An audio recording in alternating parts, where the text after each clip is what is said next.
Hello, everybody. Welcome to Broadway.com's Live at 5. It is Friday. It's Friday, Ryan. TGIF. It's Friday, October 18th. I'm Beth Stevens. And I'm Ryan Lee Gilbert. And we're here in the studio with Caitlin Moynihan. Hello. And her jazz hands. And we have a very special guest today. Ryan, who's here? We do. We have Taylor Iman Jones with us today. Yes. She's in Scotland, PA, off Broadway. Scotland, yeah. PA. We will talk to Taylor in a few minutes, but first, our top 5.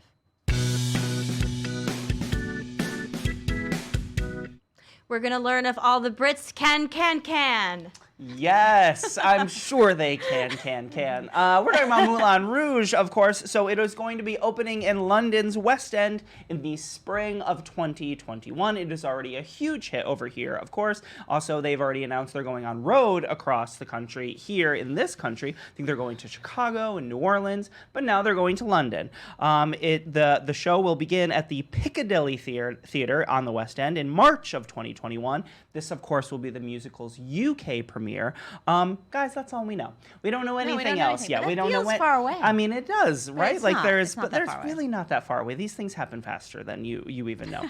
So we'll find out casting and all of that other interesting stuff. But Moulin Rouge, the musical, is already a huge hit, so Big hit, it's going and to the be. Elhurst felt the energy. It deserves to be all across the world. So London, you're welcome. That's what we'll say. And you know what we want? But Audra's got it. Yeah. Okay, this Do you is see what I big. I'm going to tried need to some do help with here? this because this is a lot of information and all of it is juicy and delicious. It is. Okay. We have told you already that there will be an Aretha Franklin biopic starring J. Hud. We already knew that. Jennifer Hudson's going to star as Aretha Franklin. Listen to who is joining her. Crazy. It is a slew of Broadway favorites, including Audra McDonald. Look at her. She's got her chef's I got kiss. chef's kiss. Audra McDonald has joined. She will play Franklin's mother. Heather Headley. Can you believe this? No, I'm truly so. cannot, honestly. Heather Headley will play famed gospel artist Clara Ward. She on. replaced Jennifer Hudson in The Color Purple. Look at that, like, amazing little moment. All the Shugs are going to the Yes. Aretha Franklin biopic. Yes. Haley Kilgore will. I mean, can you believe this? Will play Come Franklin's on. sister Caroline. Sekon Sangblo will play Irma, also her sister. Titus Burgess, another Broadway favorite and Emmy nominee, will play Reverend Dr. James Cleveland. Oscar winner Forrest Whitaker, also a Broadway alum, will play Franklin's father, and of course Mary J. Blige will play Dinah Washington. I mean, can you believe this? Dinah Washington. Amazing. Marlon Wayans. Mark Maron, Sky Dakota Turner as young Aretha. Who's currently right here on Broadway in Tina, the Tina Turner musical. There you which go. is super exciting. This is a lot of talent for one film. Like I was already excited for this movie, but now Now you're like shaking in now, your boots. yeah, like when can I pre-order my tickets? Yes. I will tell you, it will hit cinemas on August 14, 2020. But if you want to let us into an early screening, people, Please. we're ready. Honestly, we are ready. I can't wait. Yes. And we found out some more information about this upcoming New York premiere. So it is a new drama, Mistrial, and it's happening at New World Stages. This is from Depp Kirkland. Depp Kirkland is the playwright, but will also be heading the cast of this new drama. It's making its New York premiere. Rick Andoska will direct the production. It is scheduled to begin previews on November 14th. It will officially open on December 4th, and Christine Evangelista will co-star in the production. If you don't know anything about Mistrial, I'm going to break it down for you. It follows an internationally renowned trial lawyer who plays to win, both in and out of court. But a young associate who's losing has never been an option for their young associate. then. Together, Drama. they are a litigation juggernaut. After a major victory, the firm celebrates the win as hard as they fought for it. In the drunken morning hours, left alone, John and Karen collide in a high-octane moment that will cause everyone to question what they know about desire, consent, winning, and losing. Wow. Oh my goodness. I wonder love what colliding in a happened. high-octane moment. Good Wife brought to the stage is what it sounds like. Very exciting. So yes, November 14th, you can start seeing this at New World Stages. Very excited to check this out. And we're getting closer and closer to being able to see American Son on Netflix. Okay, this is Christopher Demas Brown's acclaimed play that Yes. played Broadway with the Broadway cast led by Kerry Washington and Stephen Pasquale, Jeremy Jordan, Eugene Lee. Such a good cast. Yeah. And now we have the trailer. It starts on Netflix on November 1st, but we got a little glimpse at it. It looks a lot like the play, including one of the characters, Kenny Leon, the director, told me, the rain. The rain. It's a lot about the rain. The rain is It's amazing. very emotional. Yeah. It And is very timely. It looks a lot like the actual Broadway It does. set, doesn't yeah, it? like I know that they filmed it. Like it wasn't just one of those where they filmed It's like not no, it's opened up, performance it's of an it. actual Yes, movie. but Yeah. it looks a lot like. And Netflix is scooping up everything from Broadway. They love. Netflix They know where to find the obsessed with us. Is basically the way that this breaks That down. works for me. Yeah. What else is on the site, Ryan? Well, no, hold on. I think we have Oh, one more. we have one more. I think we have I'm sorry. Yes, Because of the- and I want to give some major shout out to my hometown of Baltimore and the Hippodrome Theater. I love what they're doing. So Ryan's going to tell us a little bit more about it. Yes, so this is really cool. So the Hippodrome Theater in Baltimore, they partnered up with the Phantom of the Opera, which is in its final year of touring. I think they only have about 8 more stops left on this tour. The theater and the show hosted 2,200 Baltimore City students from Wow. 19 different middle school and high schools in the Baltimore City area. It was honestly amazing. All of the actors from the show, they reacted on their Instagram stories during the show's intermission. They said that the energy was incredible. It was amazing. They were blown away. These kids were getting to see their very first Broadway musical ever in their lives. It was their first time going to the Hippodrome Theater. We have an exclusive amazing. photo from that event and stories from all those people involved. It's an amazing, amazing thing, and so proud to be part of a company that helps make this kind of thing happen. And congratulations to the Hippodrome Theater and the Phantom of the Opera. If you haven't seen it yet, go see this production on tour. It's remarkable. So congratulations to all involved in that. Very cool. That is awesome. I love Yes. that. Now, The Sound Inside opened Yes. last night, starring Mary Louise Parker and Will Hochman, and we have photos. We and do? We have a red carpet challenge. It's a literary show. Talks a lot about books. Yes. Matt wrote and asked people what their pen names It's might be. very It's very cool, yeah. entertaining. Also opening last night was Little Shop of Little Horrors. Shop of So we have some Horrors. content about that. We also have a Q&A with the Lion King star George Asprey, who has played Scar for over a decade. Crazy. Yeah. And Lion King, of course, is celebrating 20 years at the West End this week. Very which is cool. pretty So exciting. yes. So, thank you, Ryan. Beth, thank you so much. Happy weekend. Yes, absolutely. And happy opening to American Utopia, which opens on Yes. Sunday. Caitlin, please tell us about our guest. Gladly. Yes, we got Miss Taylor Iman Jones with us here in the studio today. She's currently in Scotland, PA, off Broadway. You may have seen her on Broadway in Head Over Heels, Rest in Peace. Right before this, Ryan Lee Gilbert was talking about how much we love that show. She was also in Groundhog Day. Make sure we're going to talk all about it, but Scotland, PA, you guys. It's amazing, and we're going to tell you guys all about it. Make sure you follow her on social media at Taylor Iman Jones. Please leave all of your questions in the comments down below. Everyone, please welcome Taylor and Beth. Thank you, Caitlin. Yay! Welcome back, Taylor. Thank you. Last time you were here, you were Mopsa Yeah. in Oh, Head Over wow, Heels, yeah. just singing those go-go songs. Now you're in a brand new musical Yes.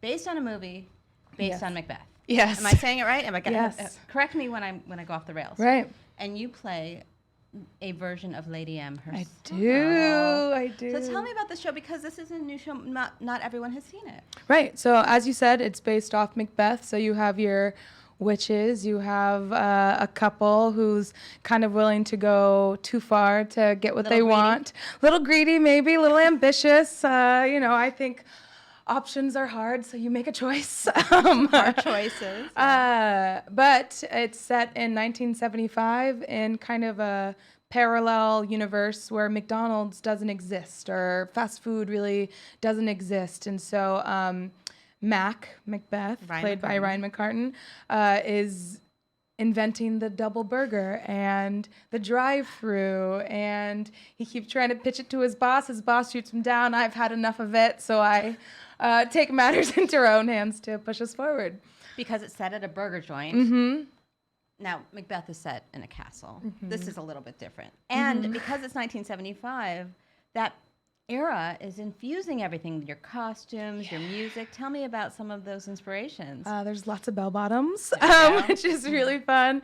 Yes, and Adam Guan has written an incredible score where every single song somehow stands alone and has an amazing chorus and verse and is an earworm. And this cast couldn't be more stacked with J. Armstrong Johnson of and Alicia course. Umphris, and everybody is just singing the house down night after night. At the Laura Pels Theater is a rumbling. Yes, It's yes, a rumbling. yes. And it's hilarious along the whole way. We tell this very dark story, but the audience can't stop laughing for 2 hours straight from beginning to end, and that just feels so cool to be a Have part you been of. soaking in the era a little bit? Have you been listening to that style of music and that kind of stuff? It helps, because Adam's done a really cool thing where he's definitely written a 70s vibe, but it is absolutely contemporary Right, it's musical original. theater. And so it was super helpful to actually to listen to some 70s songs to figure out how to sing a lot of this music, or at least how to bring those influences into my voice and to marry them in a way that would work for our show. What were you listening to? I a lot of Diana Ross for the soft stuff, a lot of disco, a lot of like my dad was a big Earth, Wind and Fire fan, and just kind of anything around the decades, and honestly a lot of new musicals and trying to use a lot of what I've done in original work of like how to interpret something yourself for the first time and expand upon just the written notes on the page. It's been a really good and fun challenge. And there's a lot of food in this show. Tell me about the food. Let's get to the important stuff. There's a lot of French fries and burgers. I don't get to eat any of it. It's absurd. But they're actually eating on stage. Oh yeah, there's lots of Jay Jay has eats a the full most. meal. Yes, he has eaten pies and hot dogs. The audience gets involved too. We serve fries during intermission. No one is harmed during this production No. in real life. Maybe just some potatoes along the way. But yeah, there's lots of food and it always smells great in Right, the the whole theater. And it definitely makes you crave a burger and fries more often than you'd like. Are you giving into those cravings? Yes. The cast has to. You have to.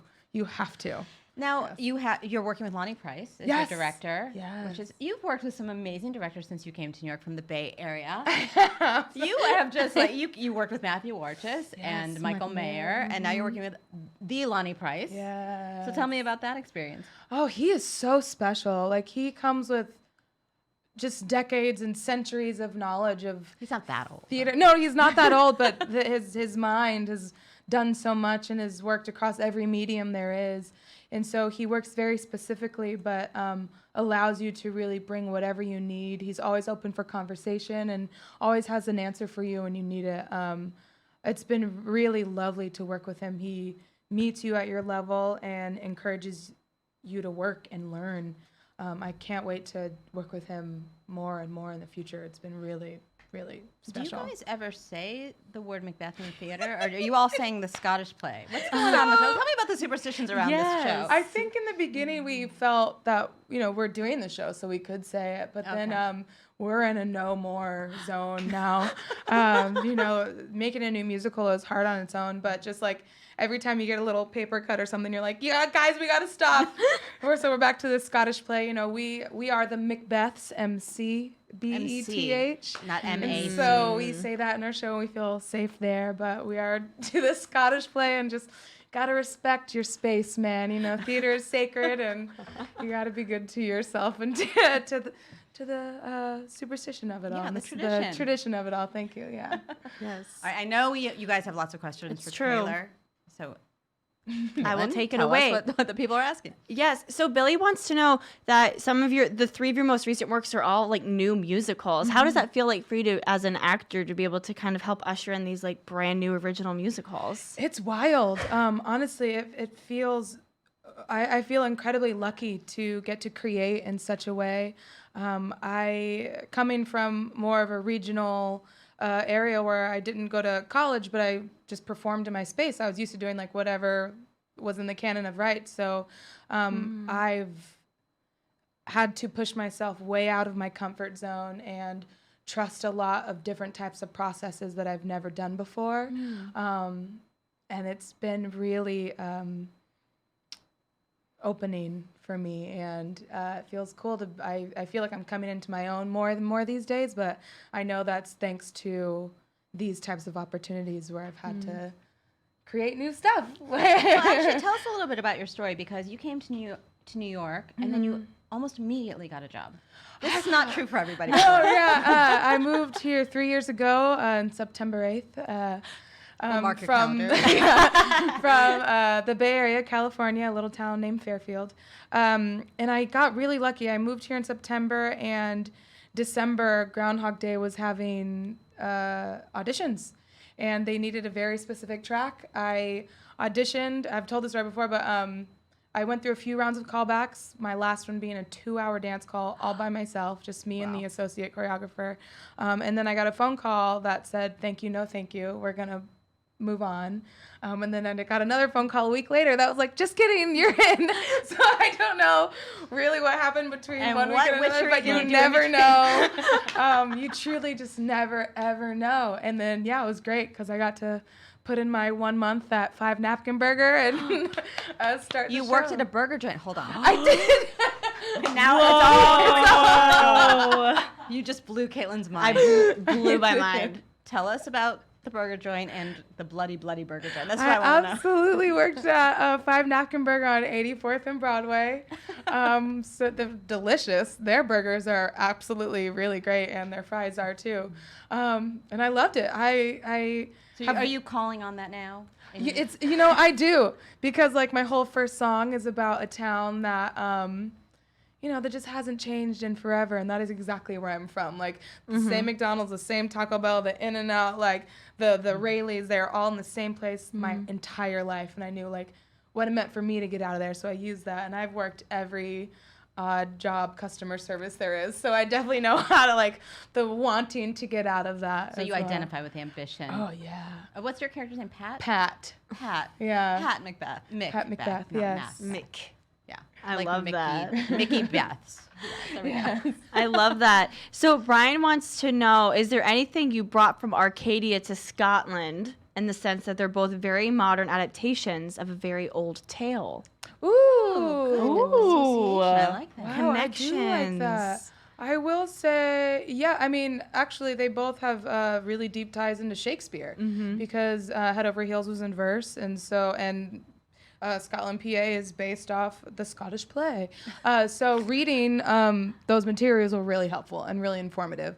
I read Macbeth for Scotland, PA, and it helped me understand the stakes of my character for this show. And for Head Over Heels, reading any Shakespeare helped me understand the cadence of the show and the beauty of heightened language. I had never done any show like that before, so it was, it was really helpful. And I think it's cool to see that that source material still stands to this day and will forever be contemporary as long as we keep doing it. And I think it's really cool. Does it make you want to play Lady Macbeth?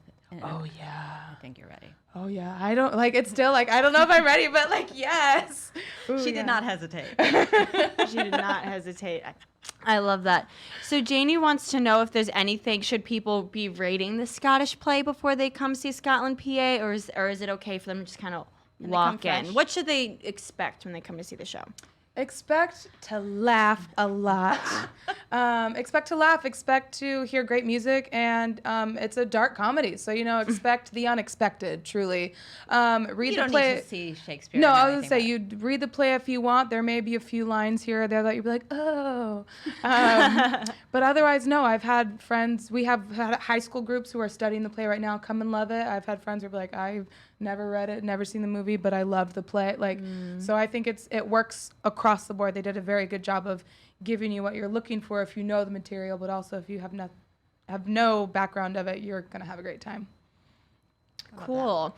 I think we do one more question. And Elizabeth wants to know, how has it been like you guys have had a pretty long preview process, preview weeks. What has that been like for you? You guys have been able to workshop it a bunch before freezing the show? Really developing it. Really, yeah. It's the longest preview period a lot of us have ever been in. And it just gives you all of the time and the space to make tiny tweaks you want along the way.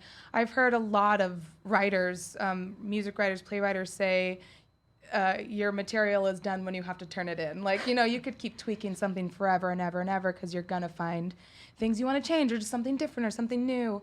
And so it's given us a lot of opportunity to change the stuff we didn't like, try new things just to try new things, put this in, take it back, reverse it, forward it. We are in a really great place. And I think it's been quite a challenge, but we've all overcome it and love what we get to do every day. And it opens, I should say, on October 23rd and runs through December at the Laura Pulse Theater, off Broadway. Thanks for coming in, Taylor. Oh, thank you so much. It's You so guys exciting. go see Scotland, PA, and then maybe have a burger afterward. Yeah. Maybe you'll see Taylor around there. You never Probably. know. Probably. Never know. Caitlin, will you take us on out on this Friday evening? Friday. Yes. Thank you guys so much for tuning in today. We are live at 5 every single weekday here on Facebook. You can listen to us wherever you get your podcast by searching for hashtag live at 5 and hitting that subscribe button. Have a great weekend and be sure to tune in on Monday when we talk to Alexandra Silber all about her 54 Below show, I Wish.